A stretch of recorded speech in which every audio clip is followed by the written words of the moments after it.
I'm Lizette Castaneda with Hotel Industry Talk, and I am so excited. I have a really great friend, Halee Whiting, here with me. Welcome, Halee. Hi, Lizette. Hey, girl. Thanks for being here. I appreciate you. No problem. Glad to be here. Yeah. So let's talk about Halee. Halee, you are just one of the most creative people I know, and you dabble into a lot of different creative outlets. You have Halee with a Flair, and we were talking about that before the call and how that was the catalyst for what you have today. But you are a passionate traveler and you're an advocate for the tourism industry. You are from Rochester, New York, and you blog about travel, fashion, and lifestyle. And Halee has her own company. She's the president of Hospitality with a Flair. And the mission of Hospitality with a Flair is to create custom sales approaches for hotels. You work with hotel owners to create a service plan with them to strengthen their hotel's personal brand presence. You create elevated experiences for their guests, and you also support them in increasing revenue. So that's a lot, girl. It is. Great job. And you were just telling me you're starting this travel agency. Yeah. That's amazing. Because I hate having free time. Oh my gosh. Well, I love that for you. And again, thank you for being here. Before we start diving into all of the wonderful things you're doing, let's start with a round of authentic questions. Okay. So if your hotel had a theme song right now, what would it be? My hotel life for me personally. Yeah. You're like, yeah, that's so good. I'm definitely music themed. If it were for me, I think personally, professionally, it's definitely, I'm a little bit of a Swiftie here. So I love Who's Afraid of Little Old Me from Tortured Poets Department. It's a little great feminine rage and just kind of owning your own bit. And then I'd probably also have to dip into another Taylor Swift song, the I Can Do It With a Broken Heart, because it's been a very personally challenging year. And it's like, in hotels, like you can have a lot going on in the back end, but you still got to walk out that front door and have your face on and not let people know. So I would say it's probably those. We'll go in the Swiftie route. So how many Swiftie concerts have you been to? 2. I was very fortunate through a variety of situations to go to the Eras tour twice. Wow. Very, very fortunate. I did not get the tickets, but I got into circumstances where I had some friends that had some tickets. Yeah. So exciting. Now the next question, are you an early bird or a night out? And what's your favorite time of day to create? Yeah. When I'm traveling, I'm an early bird. When I'm home, I'm a night owl. Yeah. Part of that's my brain just doesn't shut down, and it's nice to work on, especially the creative stuff at nighttime, because I will not be able to sleep if it's in my head. So I'm normally a 2 a.m. kind of girl. Wow. Now, do you normally take notes like on your phone, or do you have a journal next to you? I shamefully take lots of notes on my phone, like any idea that pops into my head. Like, I know you can't fully see here, but these are all my yeah. that pop into my head. It's like a single line. My notes are like one single line. The next note, one single line. I'm like, I have too many with just like one word. It's a combination. Sometimes it's full out like business plans in there. Other times it's just like, oh, let me think of a couple of these hashtags. I like these. Let me add these in here to use for something else. That's so good. Now, what's something people would be surprised to learn about you? Surprised. I don't know. I'm pretty much an open book, but I speak 3 languages. I speak Spanish, Italian, and French. Not fully fluent in all of them. The Spanish has gone a little bit down, but I started learning that when I was 5. And I also know some American Sign Language. I really like to dip into languages, and thankfully my daughter does too. So we're kind of following that route with her. That's amazing. So when you travel, I'm assuming that's when you get like practicing, right? Because I know you travel everywhere. Yes, and I worked on and off with a company in Italy, so that kind of has encouraged me to pick up a little bit more there.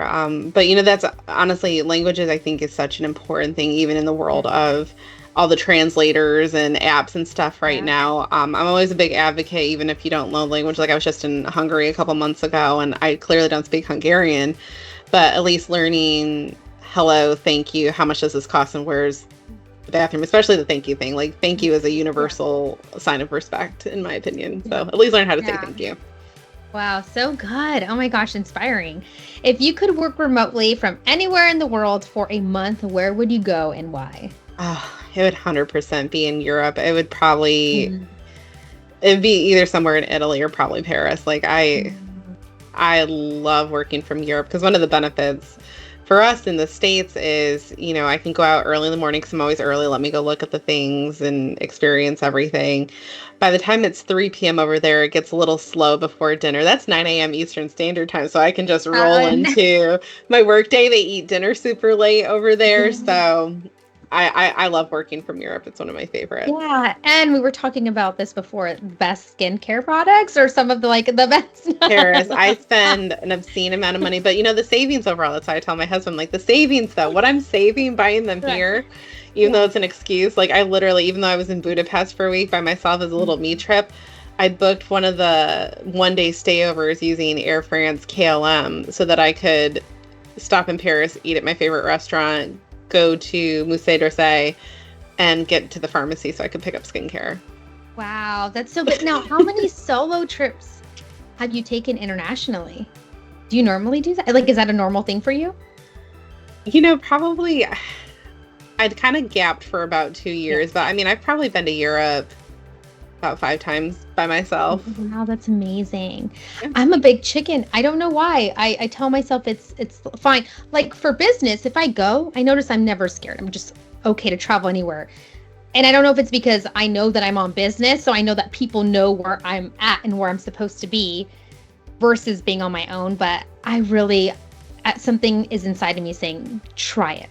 Go. So, as a solo female traveler, Yeah, yeah. there's a little bit of that, even as Yeah. confident as I am in Yeah. myself. I travel differently versus if I'm out with No, you're my husband and my family. I will be up early and I'm usually, in the hotel a little later. I don't stay out super, super late when I'm Yeah. solo traveling. Wow, so that's good advice. Yeah, I'm considering it. I'll let you know. Now, Yes, 100%.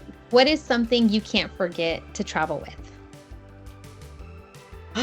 Gosh, it's probably my camera. Like, I really love photography. It'd either be my camera or it would definitely be a sheet mask. I'm a huge Yeah. fan of skincare on long haul flights because you just get so dry. So I always have a good sheet mask. Nice. That's why you're so glowy. I I love your try to. Awesome. Now let's dive into questions about Halee with the Flair. Like we were saying, it's the catalyst. How did that get started, and what was your thought process around like starting that? Yes, so I'd finally become a DOS at a Hampton, so I wasn't making front desk money anymore. So I kind of had a little bit more room in the budget. My husband and I had actually just gotten married, not on a cruise ship, but we were on a cruise and got off at a beach in the Bahamas and did that thing. And I was like, man, we need to do a bit more of this. Like, I've always loved traveling. I was fortunate enough to travel a good amount as a kid. And I was like, oh, I just love this. And, of course, I followed travel bloggers and stuff. I was like, oh, that feels like it'd be like so much fun. I want to try that. And I just kind of finally took the leap. And it started with, it was called like Do It with a Flair because my family had always said that I kind of do things with a different flair, like my own way. Mm-hmm. And then I was like, you know what? My name's pretty unique. Like, I joke that I was never one of those kids that had keychains with their name on it at all the places, and that it was so traumatizing. But I was like, you know what? My name has a bit of a flair with the way that it's spelled, and we'll just transition it to this. So that's kind of how it came to be, and we started traveling more, and then you and I worked for a remote hotel sales company that allowed me to do even more, and it just kind of has turned into this thing where when I was faced during COVID after being laid off, I'm like, I loved remote hotel sales. What would I call a company? I was like, let's keep it within a brand. And, about a year or two ago, we bought the travel agency affiliation to tie in with the travel blog. My husband's like, you're answering all these questions anyways. Oh, yeah. Let's do something with it. So now he runs it with me. We have another person that works with us as well now doing all inclusives and whatnot. But it just kind of all birthed from there, and it's kind of just become the household branding for everything now. Yeah. What's been like the most exciting thing about like your journey so far and seeing all of this growth? I think the most exciting bit of that is, after you've been in hotels for so long, you think you've seen it all, and there's still some surprises. And I think one of the biggest things that just drives me behind it is, I have a neurodivergent teenage girl. My daughter, she's great, she's creative, but she learns things super differently. And I think getting her out to travel, experience things, and also understand the hard work that comes behind working in the hospitality industry is so important. And also just creating spaces where she can eventually work. Because, one of my biggest fears in life is her working somewhere and somebody think that, she's not paying attention or this or that just because she learned something a little differently is a huge fear that there won't be people that take that chance on her. So that's why, especially in hospitality with a Flair, we have a lot of different minded people that work in a lot of different ways, and we're good with creating, we have the bare bones of what we do, but it's like if there is a process that works better for you with the way that your brain works, like we want to do that and be inclusive of that. Yeah, I love that so much. And I think too, it's just one of those things that I feel is so important. Like that's actually one of my personal values, inclusivity. And how do we keep that even so now and moving forward into the future, right? And that's have you guys dealt with just conversations around like DEI? Have you guys talked about it or been kind of 100%. Yeah. We're a very transparently, we're a very diverse company in ourselves. From that respect, like more than half of my company, transparently, are women of color. And, talking about those experiences and things that, we've gone through things like just as women myself, like I know, but hearing things from all that different perspective, like I tell my team all the time, like, I want your feedback. I need to know how this feels for you, because this isn't a complete, dictatorship. Like I'll give you parameters and lines if it crosses over there is where we need to be, but we can only mutually move forward with that inclusivity piece, making sure it works for everybody. Like transparently, I have an intern that has ADD. And a lot of people, my daughter having ADHD, being neurodivergent, they just like, oh, you can't focus or you can't remember something. And it's so much more than that. So I know that when I work with her, she changed her major in college and is going to school for hospitality now. She's almost done. But, I know that I can't just shoot her an email with, hey, can you do this, and this, and that? Yeah. I need to hop on a quick Teams call with her, have a video chat, kind of like this, walk her through it, and then she's good. She just physically needs to see it. And that's fine. Like, and I mean, she's been with me now for almost 2 years. And that's okay. And people learn things differently. And I tell my team all the time, like, please don't silent suffer. If something does not make sense, like, tell me so we can iron it out so it makes sense for you.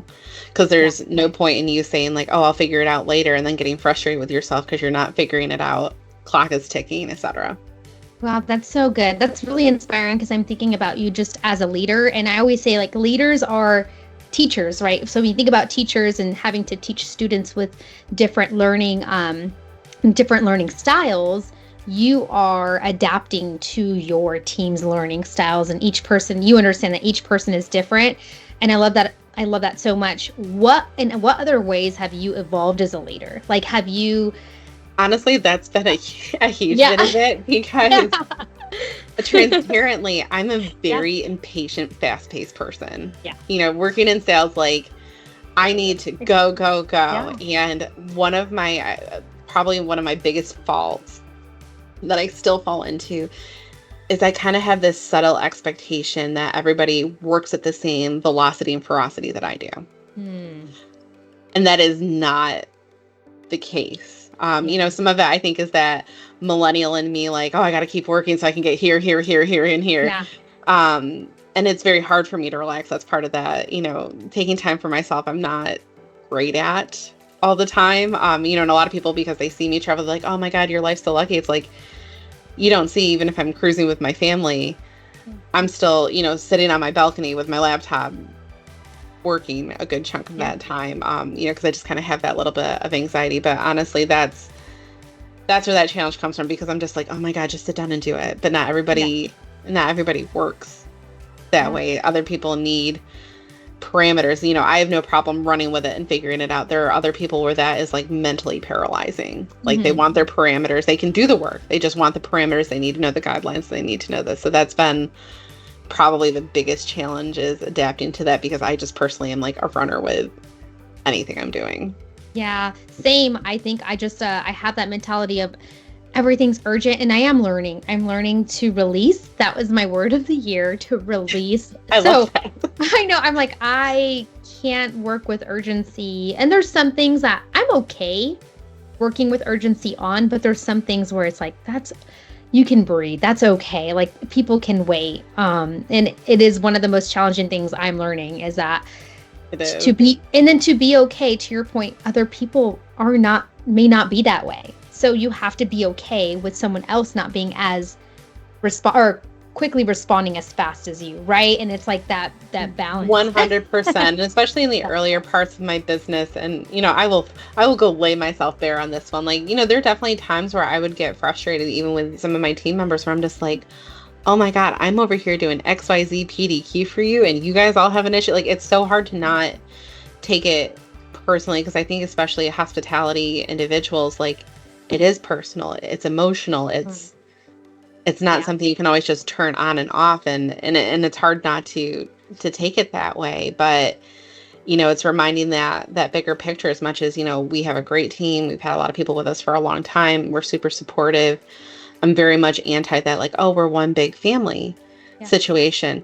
You have a family, you have friends. We are going to, of course, support you. I mean, like I said, our team is incredibly supportive, but at the end of the day, like, if we all had, you know, a huge trust fund, we probably wouldn't be, you know, doing this. Like, let's call a spade here. But no, it's so true though. It's hard to dial back and let go. And then I think one of the other hard bits of it is having the confidence to stand on business sometimes. Yeah.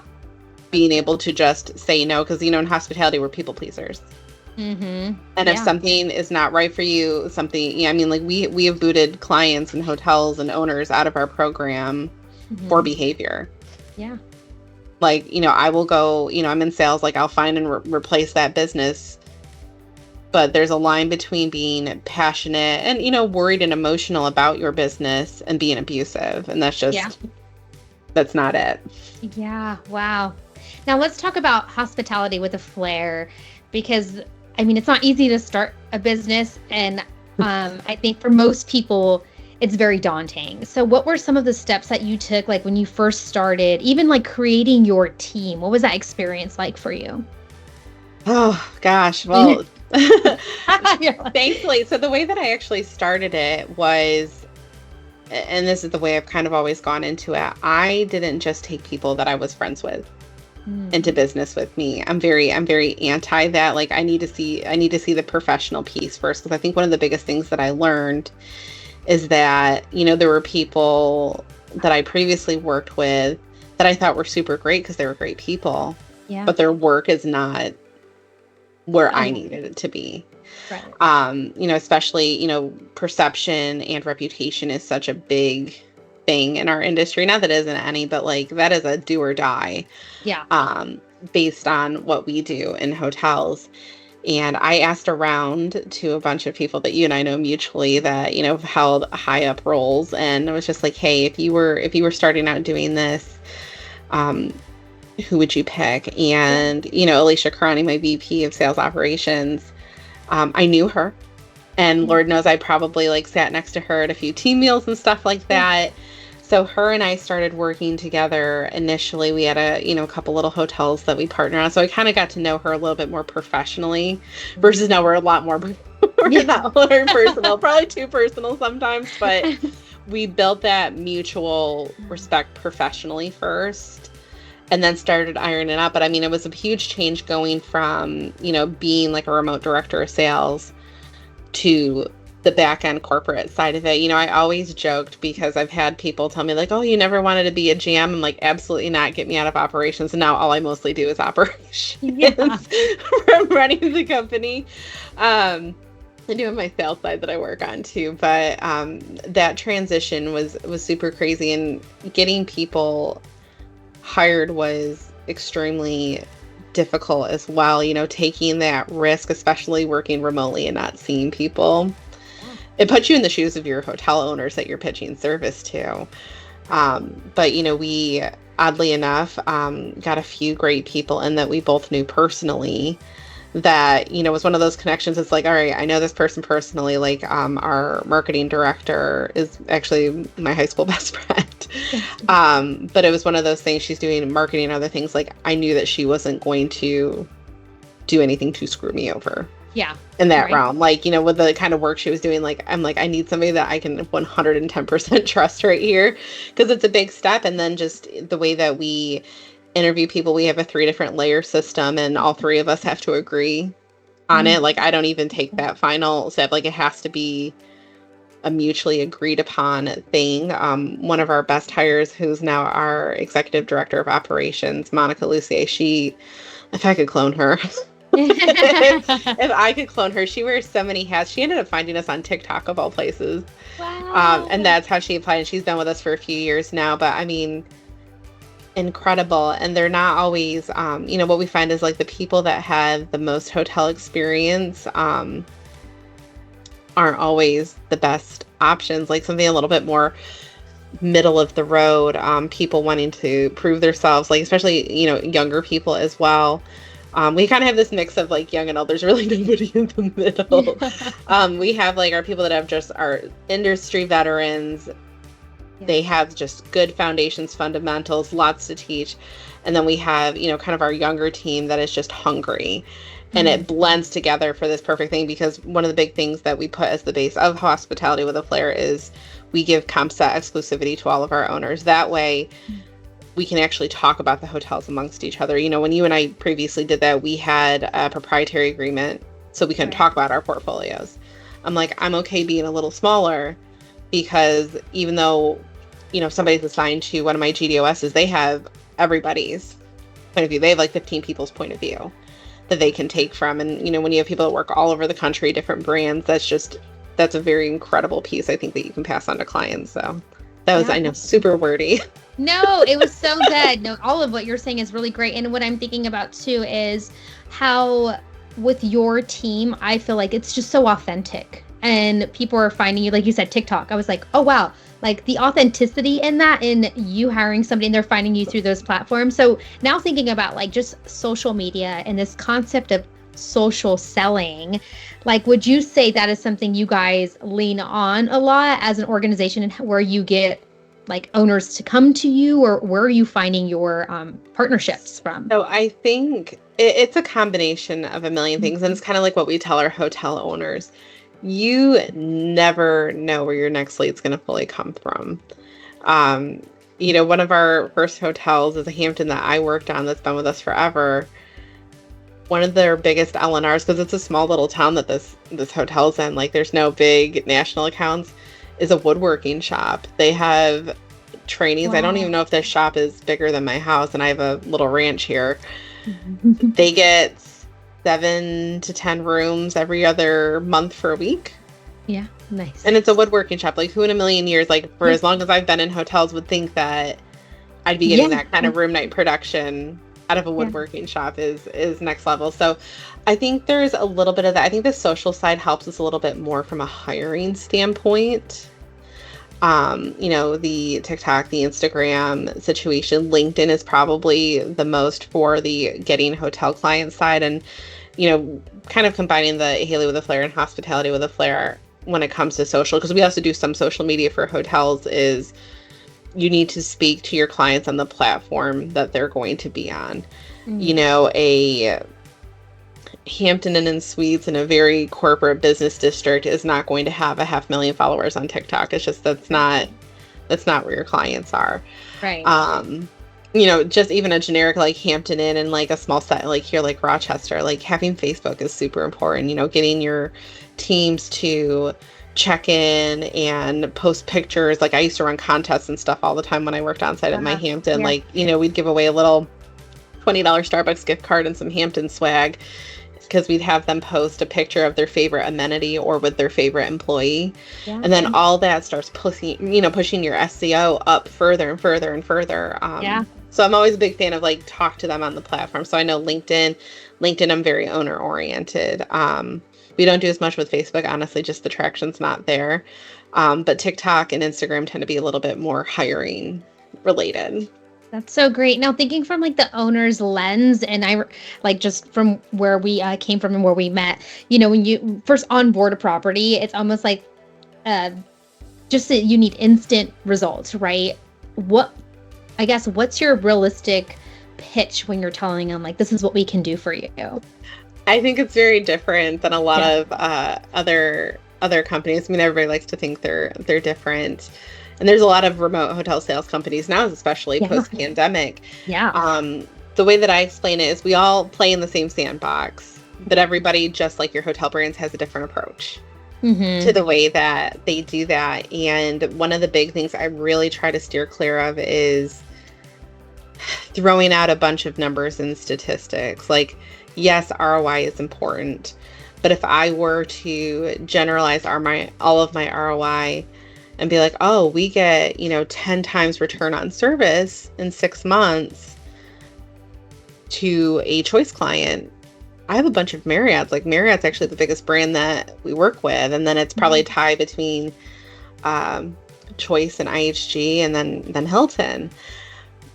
That's not going to help my Choice owner. Like, they're not going to be getting that same bit of business. I could say, like, on average, we typically see this. I'm like, but I'm not going to promise you. This is literally part of the rep here. I'm like, I'm not in the business of promising you the sun, the moon, and the stars. Because if, in 3 months you're not happy, and I'm like, oh no, wait, well, we're going to get there. We're going to get there. That puts me in a bad position for my reputation and what I'm promising. One of the things we do differently than a lot of the other companies is I spend time and man hours even before somebody asks for a contract with me, and we do a full hour deep dive into an area analysis of the hotel. We compare all of our brand tools, look at how many national accounts are in the area. We look at some local companies in manufacturing. We look at Tour Tracker Pro reports. We look at local medical and university. And we also comp set shop through Google backlinks business that they're potentially missing out on that their comp set's listed on. And we send that to the client. It's like, here's us, bird's eye view, knowing absolutely zero about your hotel. These are some of the first things we would want to do. That's and great. That kind of builds that little bit. I'm just like, I can't promise you what all these are going to have. And I was like, but again, this is where we'd go. And I'm like, and as long as you're holding up your end of the bargain, because as much as my salespeople are really great at what they do, they're not fairy godmothers. Yeah. And it's a collaborative approach. If they're going to do all these calls and get somebody into your hotel and your operations team, fumbles the bag on the site tour, that doesn't mean my salesperson's not doing their job. Right. If you're looking at your star report and then complaining that my salesperson is not, shifting share when you're not doing a couple parking lot shops a week, you're asking them to do it blindly. It has to be collaborative if it's going to be successful. And I've even had, conversations where I've pulled that backlink analysis report that we send over. And I was like, look, you've got some stuff. I'm not really sure what this is going to look like. I think it's always worth moving forward, because then you know what's there and what's not. Like when you spend that couple months, it's like, at least have the peace of mind of knowing what's there. You can explain it to your owners, to your investors, be like, look, we've called on all these companies. Here's all the answers. Here's what this looks like. And I think that's where we've been the most successful. Yeah. And I think it's about like being honest, and just like to your point, you're honest, it's all about integrity. And I remember, as a joke, saying like, okay, I can sell all day. I will say yes. And then you leave it up to your operations team to figure it out, right? Because you sold the dream to the client, right? The end user, the guest checking in. But then there's been times where the operations team is like, we really can't do that. So now you have to go back to your client and saying, oh, I over-delivered. And now you are losing your credibility, right? So it's one of those things of like, you have to know the balance, because to your point, like you can potentially jeopardize the relationship. So absolutely, 100%. Really so great. I could keep going. And I do want to ask, because you have this entrepreneurial spirit, what advice would you give somebody who's trying to dabble into being an entrepreneur and starting their own business? What would you tell them and share with them? It's probably the same thing that I tell all of my hotel salespeople. I tell my daughter the same thing because it applies in a lot of situations. Nobody is going to advocate for you more than you. And at times it feels a little lonely, like you feel like you're pouring your heart and soul into something that you believe in. And it gets very frustrating when you see friends, family members, people you thought were close with that just, can't even hit that share button real quick. Even like my husband and I joke on the travel agency arm that we've extended and now, like I said, hired people for. It is wild to me to watch people that we know that we're close with. They're like, oh, I just went and booked my trip through Costco. And it's like, yeah, you're like, call me. Like, call me. I've got people like, and we always stand on business because we travel a good amount and we know the difference. But, advocating for yourself and just pushing forward, it's lonely at times. Because nobody's going to be as passionate about it as you are because it's your baby. Yeah. So having that little bit of grace, but, it's find a way and keep moving. And it takes a lot of time to keep moving. I mean, even sitting here 5 years into hospitality with a Flair, I always have this little fear of like, man, I am not where I should be. I'm not where I should be. And that's, part of that driving factor. But it's lonely, but you're the only one that can keep pushing yourself forward. And it has to be you at the end of the day. Like, you know what, if you're in a bad spot, have some grace, take some time. But to move forward, you have to rely on you and keep advocating for you. That is such great advice. I know we talked about that before, and I was like, oh my gosh, you're hitting my soul so much. And I appreciate you. And I think, what you're doing is incredible. I know what you're doing is incredible. And I'm a big advocate of just our industry and watching the growth and the shift of it it's really cool. I mean, I know we always get hit the hardest when it comes to like economic downturn. I'm like, we take a beating, that's for sure. But thank you for everything you do and your partnership. Now, where can people find you? Where do you post in your socials? Like, go ahead and yes, laying out all the things. So if you need hotel sales, you can find us at hospitalitywithaflair.com. It also has a shortened hwfhotels.com, and we're at Hospitality with Her, HWF Hotels. And then, of course, I'm Halee with a Flair on most channels. And if you need a trip planned, it's Travel with a Flair everywhere. So travelwithaflair.com, at Travel with Flair we're on Instagram, TikTok, all the things. I think just Hospitality with a Flair is on LinkedIn, but everywhere else you can find me on any social. Oh my gosh, I love that. Thanks so much, Halee, for being here. I appreciate you, and I will be sharing this on also LinkedIn and Instagram. And thanks again. I appreciate you. We'll have to do it again. Thanks. We will. All right, take care. We'll talk soon. Bye.